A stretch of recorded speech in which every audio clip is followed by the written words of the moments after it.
राम राम जी सभी को। उम्मीद करती हूँ सब अच्छे होंगे, मैं भी बढ़िया। भाई आज मुद्दा है कि आप किसके वफादार। मतलब कि अगर किसी की आपस में कहा-सुनी हो जाए तो वो तुरंत सोशल मीडिया पर लिख देता है। फिर भाई संबंध कहाँ गए?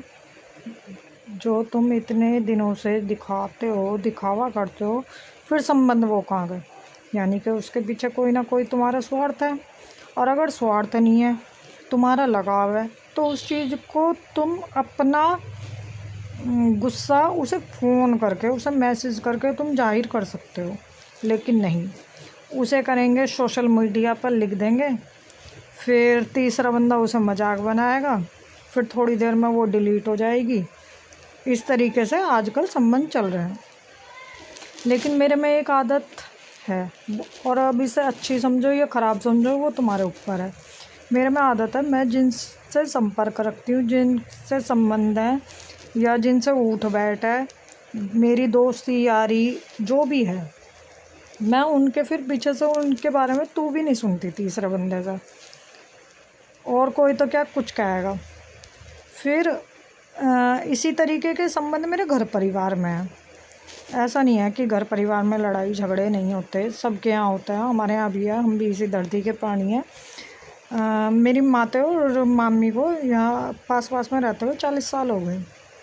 अगर कभी कुछ, पहली बात तो ये हमारी कुछ बात नहीं होती, लेकिन अगर साल 2 साल में कभी कुछ बात हो भी गई आपस में, ना तो आज तक कहा सुनी हुई और ना ही तू मैं हुई। हाँ, ये होता है कि अगर कोई बात बुरी लग गई किसी को भी इधर या उधर, तो ये ना आपस में चुप हो जाती हैं दोनों। उसके बाद 2-4 दिन आना जाना नहीं रहता, फिर आना जाना खुद ही जुड़ जाता है। तो ये होते हैं संबंध। ये नहीं कि ज़रा सी बात हो गई और उसे के चीथड़े से बिखेर दिए, फिर वहीं आ रहे हो तुम, फिर वही कर रहे हो। भाई संबंध नहीं ख़त्म होते, ख़त्म होते हैं स्वार्थ, जो तुम्हारा लालच है। संबंध कभी ख़त्म नहीं होते और वास्तविकता है ये। हो सकता है मैं उम्र में काफ़ी छोटी हूँ तुमसे या तुमसे बड़ी हूँ, लेकिन जितना मैंने देखा है तो संबंध ख़त्म नहीं होते। मेरी तो यही उठ बैठ है। बाकी ये जो मेंशन कर के बहन जी करके लिखते हैं और उसके बाद विरोध करना होता है नेता का, लेकिन विरोध में मुझे लिखते हैं। तो भाई नेता का विरोध करो ना, तुम नेता का विरोध करो, लेकिन नहीं, तुम्हें तो मुझे लिखना। फिर कहेंगे बहन जी। अरे भाई मुझसे हाथ जुड़वाओ, मुझे बहन जी मत बोला करो, क्योंकि जहाँ ये शब्द मुझे सुनने को मिलता है ना, मैं वहाँ पे थोड़ी डाउन हो जाती हूँ। बाकी तुम कितने भी बढ़िया हो, कितने भी अच्छे धुरंधर हो, तुम बस ये शब्द मत बोलना फिर मैं हूँ। लेकिन ये शब्द सुनते सार मैं थोड़ी सी डाउन हो जाती हूँ, क्योंकि इन शब्दों का मुझे मतलब पता है। हो सकता है तुम्हारी नज़रों में इन शब्दों का मतलब ना पता हो। जब तुम मुझे और चीज़ों के लिए और बातों के लिए फ़ोन कर सकते हो, तो इनके लिए क्यों नहीं? इसका मतलब संबंध थे ही नहीं, है ना।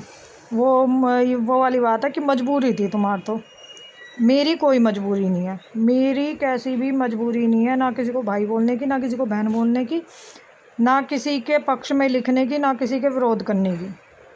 मेरी किसी भी तरीके की मजबूरी नहीं है। तो इसी तरीके का स्वभाव तुम भी अपना करो कि किसी को बिना मतलब यूँ मत बोलो कि हाँ भाई चलो बहन बोल दिया, चलो भाई भाई बोल दिया, आज बहन भाई बोल दिया, कल को उसके कपड़े फाड़ रहे हो तुम। तो इस तरीके से रिश्ते नहीं चलते। उम्मीद करती हूँ दोबारा से मुझे ये सब बोलना नहीं पड़ेगा। बोलना तो मैं अब भी नहीं चाह रही थी, लेकिन मजबूर हो जाती हूँ कई बार देख देख के कि एक तरफ तो चलेंगे साथ साथ, दूसरी तरफ पीछे से काट करेंगे। अरे भाई इंसान हो, इंसान के तरीके से रह लो ना, जो है सामने है स्पष्ट है। ठीक है भाई, दोबारा से बोलने का मुझे मौका ना दे। राम राम जी।